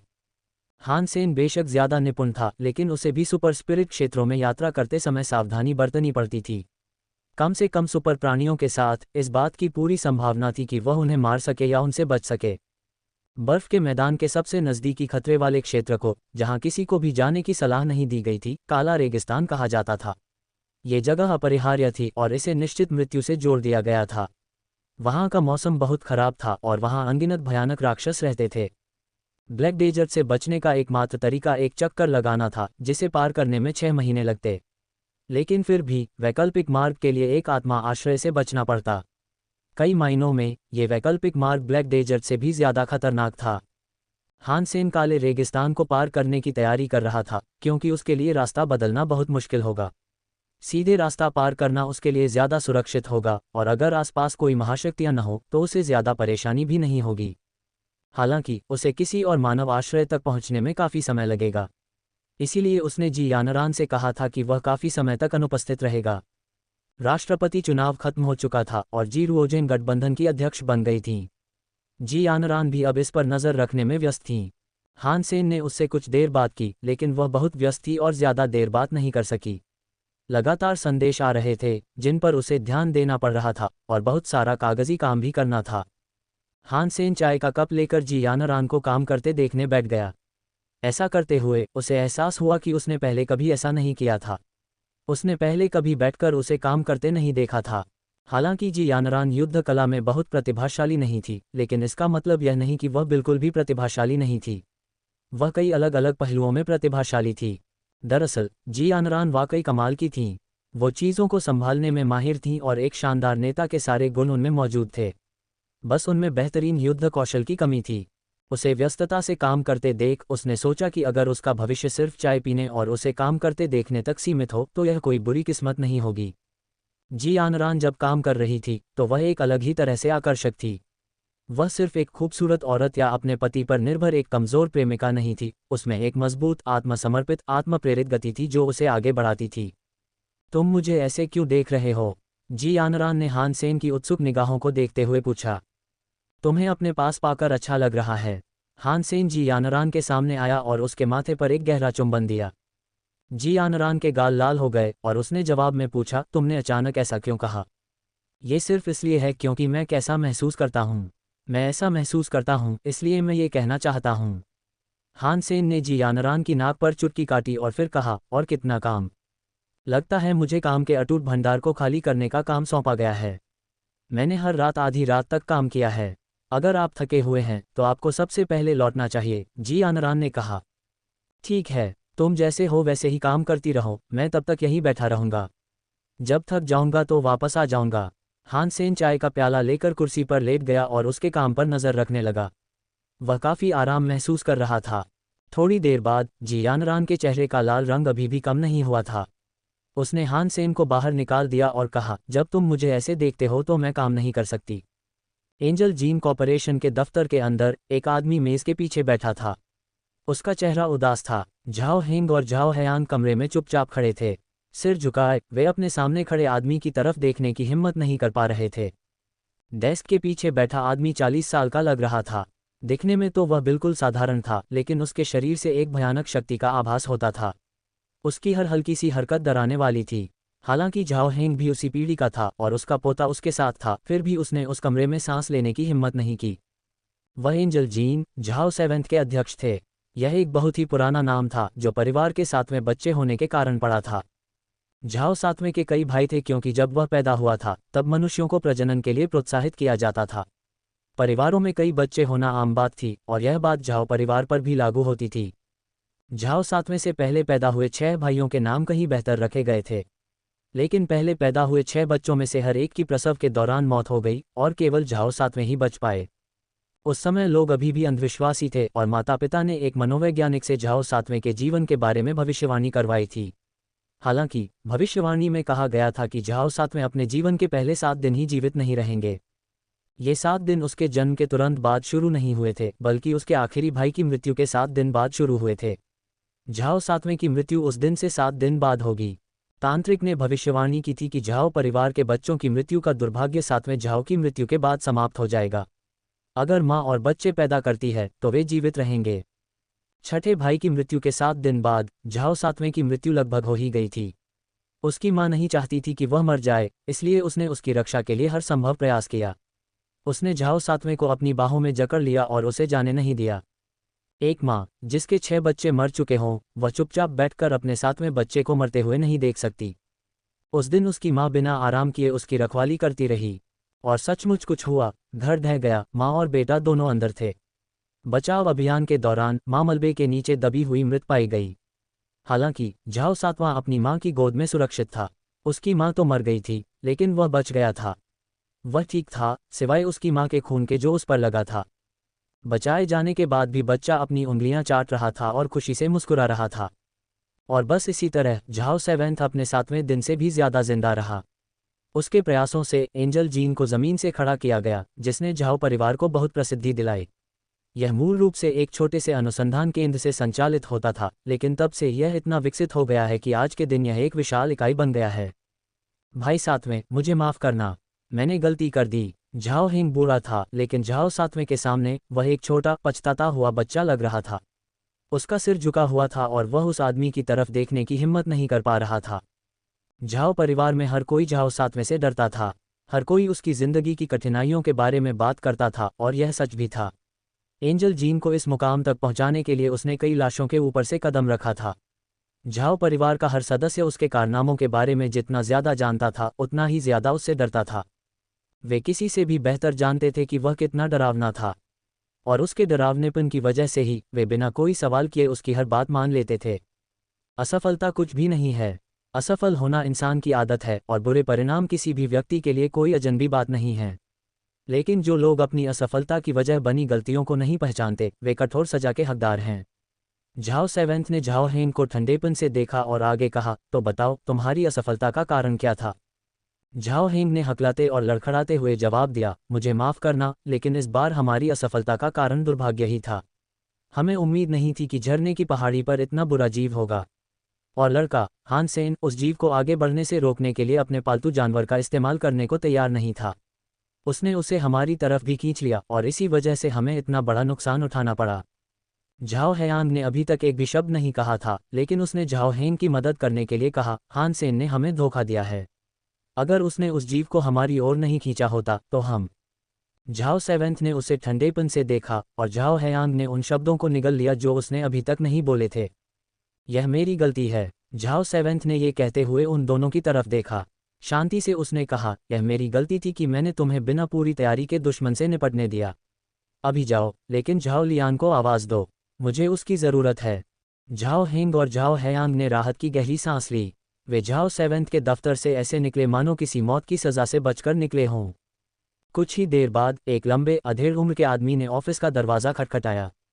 फिर वह अंदर आया। लोगों के लिए यकीन करना मुश्किल था कि इतने लंबे चौड़े सांवले चेहरे वाले आदमी का नाम झाओ लियान है। नाम उस व्यक्ति से बिल्कुल मेल नहीं खाता था। क्या चेयरमैन की कोई मांग है? झाओ लियान ने विनम्रता से पूछा। एंजल जीन फ्लूइड टेस्ट कैसा चल रहा है? झाओ सेवेंथ ने सहज भाव से कहा। परिवारों में हमेशा कम से कम एक प्रतिभाशाली व्यक्ति होता है, और झाओ लियान परिवार के उन युवा सदस्यों में से एक था जिसे वह बहुत पसंद करता था। झाओ सेवेंथ ने उसे कई महत्वपूर्ण काम दिए थे। हम अभी भी परीक्षण के पहले चरण में हैं। हमारे परिणामों ने कई तरह की समस्याओं और खामियों की मौजूदगी को उजागर किया है। हालांकि वे बस समय की मांग कर रहे हैं। वे इसे समय पर ठीक कर देंगे, झाओ लियान ने जवाब दिया। पहले चरण की कितनी परीक्षण शीशियां तैयार की गईं? झाओ सेवेंथ ने पूछा। झाओ लियान ने कहा, उनमें से 23 लोग थे। इन्हें झाओ लांग और उसके आदमियों को दे दो, और उनसे हान सेन को उसकी शरण में मार डालने को कहो। मुझे परवाह नहीं कि इसके लिए क्या करना होगा, झाओ सातवें ने ठंडे स्वर में आदेश दिया। लेकिन एंजल जीन द्रव अभी स्थिर नहीं है। मानव शरीर पर इसके विनाशकारी परिणाम होते हैं। अगर झाओ लॉन्ग और उसके लोग इसका इस्तेमाल करते हैं, तो भले ही वे अपने कार्य को पूरा करने में काफ़ी समय तक सफल रहें, फिर भी वे ज़्यादा समय तक जीवित नहीं रह पाएंगे। झाओ लियान ने और कुछ कहना चाहा, लेकिन बात बीच में ही रुक गई। झाओ परिवार ने उन्हें खिलाया पिलाया और उनकी देखभाल की है, बस इसी दिन के लिए, झाओ सेवेंथ ने ठंडे स्वर में कहा। उसने आगे कहा, अब चौथे चरण का परीक्षण करने का समय आ गया है। झाओ लॉन्ग और उसके लोगों को तरल पदार्थ का उपयोग करने के बाद देखें। आप जो डेटा एकत्र करेंगे वह एंजल जीन द्रव की भविष्य की सफलता के लिए आवश्यक है। हाँ, झाओ लियान ने आगे कुछ नहीं कहा। वह वहां से विदा लेकर सीधे 19वीं सब बेसमेंट प्रयोगशाला में चला गया। प्रयोगशाला कई व्यस्त शोधकर्ताओं से भरी हुई थी। प्रयोगशाला के सबसे दूर वाले हिस्से में एक कांच का कमरा था। उसके अंदर एक विशालकाय आदमी जेड स्टील प्लेटिनम के बिस्तर से जंजीरों से बंधा हुआ था। उसके चारों हाथ पैर और धड़ जेड स्टील की जंजीरों से मजबूती से बंधे हुए थे, जिससे उसकी गति रुक गई थी। एक यांत्रिक भुजा उस आदमी के ऊपर मंडराती रही और उसके शरीर में लाल तरल पदार्थ इंजेक्ट करती रही। उस आदमी के पूरे शरीर में रक्त वाहिकाएं तुरंत फूलने लगीं। उसका शरीर ऐसा लग रहा था मानो उस पर डरावने खूनी सांपों की माला लिपटी हो। वह छटपटा रहा था और छटपटा रहा था, उसकी आंखें लाल थीं। उसने एक ऐसी चीख निकाली जिससे रोंगटे खड़े हो गए। उसके सिर के ऊपर से एक अजीब सी कील निकल आई। यह अजीब था, मानो वह अचानक उसके दिमाग से निकल आए हो। कच्चा कच्चा। उस आदमी ने खुद को बांधने वाली जेड स्टील की जंजीरों को आसानी से तोड़ दिया। वह बिस्तर से उठ खड़ा हुआ क्योंकि उसके शरीर की सारी मांसपेशियां सूज गई थीं। उसकी सांसें फूल रही थीं और वह धीरे धीरे कांच की दीवार की ओर बढ़ा। अपनी लाल आंखों से उसने दूसरी तरफ खड़े शोधकर्ताओं को घूरा। 803, क्या आप मुझे सुन सकते हैं? झाओ लियान ने सीलबंद पारदर्शी कमरे में बोलने के लिए माइक्रोफोन उठाया। हाँ, हालांकि वह आदमी एक भयानक राक्षस जैसा दिख रहा था, फिर भी वह सुन सकता था और जवाब दे सकता था। उसकी आवाज़ बस थोड़ी लड़खड़ा रही थी। उनके पास बैठे प्रोफेसर बहुत खुश हुए और उन्होंने घोषणा की, एक और सफल मामला। हमारी सफलता दर अब 95% हो गई है। झाओ लियान ने प्रोफेसर की ओर देखकर मुस्कुराते हुए कहा, प्रोफेसर, मुझे एंजल जीन फ्लूइड का बाकी हिस्सा दे दीजिए। हान सेन अपनी यात्रा की तैयारी में लगा हुआ था। काले रेगिस्तान तक उसका रास्ता शायद मुसीबतों से मुक्त होगा, लेकिन मुश्किलें उस जमीन पर कदम रखते ही शुरू हो जाएंगी। उसे उस खतरनाक इलाके को पार करके किसी और इंसानी आश्रय में पहुंचना होगा जहां वह अपनी ज़रूरतों का सामान फिर से जुटा सके। अरेस मार्शल हॉल की भविष्यवाणियों के अनुसार अगर कोई बड़ी अनहोनी न हुई तो हान सेन को काला रेगिस्तान पार करने में 1 महीना लग जाएगा। अगर मुसीबतें आई भी तो कोई नहीं जानता था कि वह उस जगह से फिर कभी निकल पाएगा भी या नहीं। हुआन फू पिंकिंग ने हान सेन को न जाने की सलाह देते हुए कहा कि उसकी मां एक बड़े मानव आश्रय में है और वहां कोई खतरा नहीं है। अगर हान सेन उसे कुछ देना भी चाहता तो वह उसे डिलीवरी के जरिए भेज सकता था। उसे खुद जाने की ज़रूरत नहीं थी। लेकिन हान सेन जानता था कि वह जो अपनी मां को देना चाहता था वह ऐसी चीज़ नहीं थी जिसे वह आसानी से बदल सके, इसीलिए वह वहां जाकर खुद उनसे मिलना चाहता था। चिंता मत करो, मेरे पास एक बेहतरीन पालतू जानवर है। मैं ठीक हो जाऊंगा, हान सेन ने कम्युनिकेटर पर हुआन फू पिंकिंग से बात करते हुए मुस्कुराते हुए कहा। हुआन फू पिंकिंग ने जवाब में बस आह भरी और कहा, उस जगह को कम मत आंकिए। हमारे लोग वहां सिर्फ एक बार गए हैं। 100 लोगों की एक टीम भेजी गई थी, फिर भी सिर्फ 2 ही आधे जिंदा बच पाए। जो बच पाए उन्हें भी नहीं पता था कि वे कैसे बच पाए।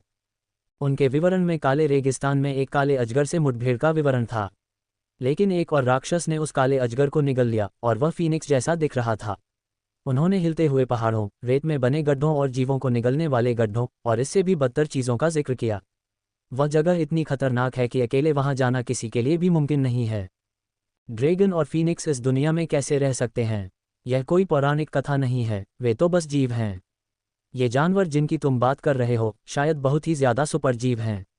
और ऐसा नहीं है कि मैंने पहले किसी सुपरजीव को नहीं मारा है। हान सेन फिर मुस्कुराया।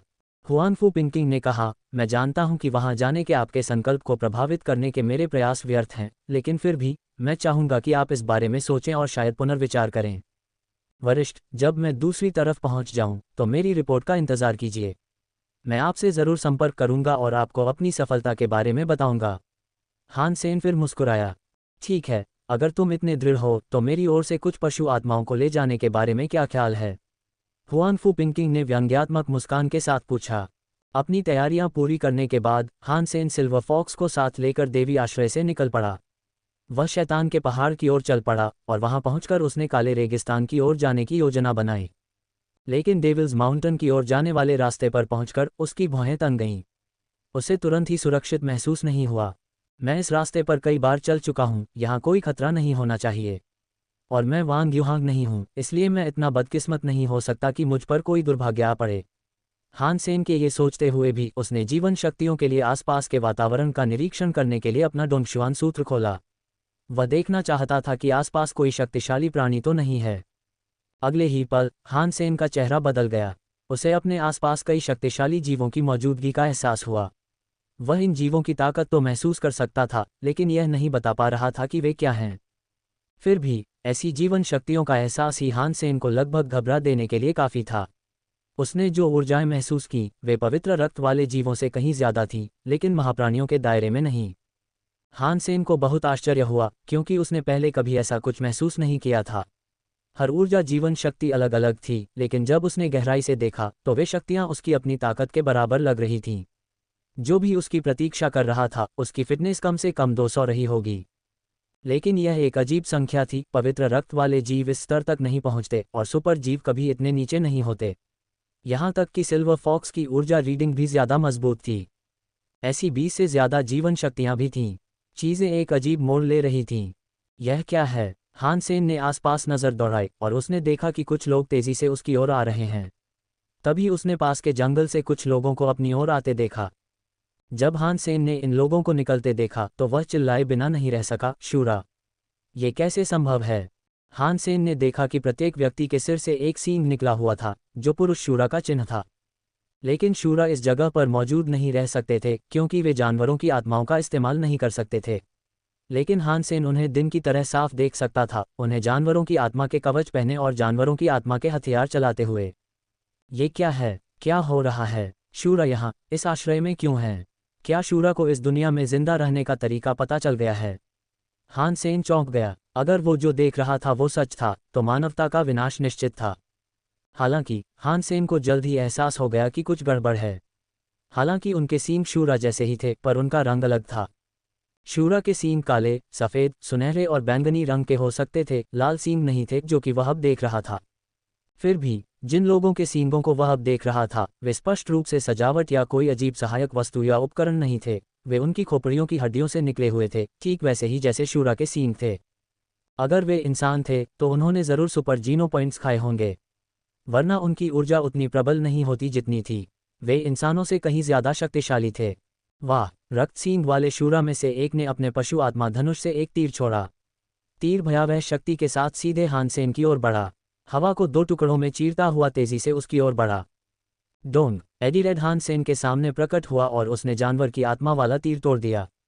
लेकिन इससे हान सेन को कोई संतुष्टि या खुशी नहीं हुई, बल्कि वह पहले से कहीं ज्यादा उदास लग रहा था। तीर की शक्ति लगभग उतनी ही प्रबल थी जितनी हान सेन खुद कर सकता था। तुम लोग कौन हो? हान सेन ने पुकारा, ये जानने के लिए उत्सुक था कि वे शूरा हैं या नहीं। हम ही तुम्हें मारने आए हैं, तीर चलाने वाले ने ठंडे स्वर में जवाब दिया। उसने हाथ से इशारा किया और वह और उसके 22 रक्तरंजित सींग वाले साथी हान सेन की ओर दौड़ पड़े। चोटी के दूसरी ओर झाओ लियान दूरबीन पकड़े खड़ा था। वह हर छोटी बड़ी गतिविधि पर गहरी नज़र रख रहा था और नतीजे रिकॉर्ड कर रहा था। पहला चरण, एंजल जीन फ्लूइड बनाम एक सुपर पालतू जानवर। देखते हैं क्या होता है। झाओ लियान उत्साहित दिख रहा था और वह जानने के लिए उत्सुक था कि आगे क्या होने वाला है। लेकिन झाओ लियान जानता था कि ये इवॉल्वर्स 100 से ज़्यादा फिटनेस लेवल और एंजल जीन फ्लूइड का सेवन करने के बावजूद किसी सुपर प्राणी को हराने की क्षमता नहीं रखते। आखिरकार उनका मुख्य निशाना हान सेन ही था। लेकिन सुपर पालतू जानवर चाहे कितना भी ताकतवर क्यों न हो, वह एक ही था। जब हान सेन गिर जाएगा तो वह उसकी रक्षा नहीं कर पाएगा। हालांकि ये शर्म की बात है। ये शर्म की बात है कि मुझे उस हान सेन को मारने के लिए झाओ लांग और उसके सभी लोगों की बलि देनी पड़ रही है। हमें इन योद्धाओं को एक महाप्राणी के खिलाफ छोड़ देना चाहिए था। झाओ लियान को दुख हुआ क्योंकि हान सेन की मृत्यु के बाद वह राक्षसी आत्मा दयाम्त में विलीन हो जाएगी और झाओ लांग उस महाप्राणी के खिलाफ अपनी क्षमता का परीक्षण नहीं कर पाएगा। जिन लोगों ने एंजल जीन द्रव का सेवन किया था वे भी चलते फिरते मरे हुए लोग थे। भविष्य में उनका कोई उपयोग नहीं हो सकता था। डोंग! झाओ लॉन्ग और उसके लोग तेजी से आगे बढ़े तो एडिरेड ने अपनी तलवार घुमाई। एक दल में वे हमले से निपटने के लिए तैयार दिख रहे थे। एडिरेड वाकई एक शक्तिशाली और दमनकारी सेना थी, लेकिन उन्हें कम समय में मारना मुश्किल था। रक्त सींग वाले 8 लोगों ने हान सेन को घेर लिया।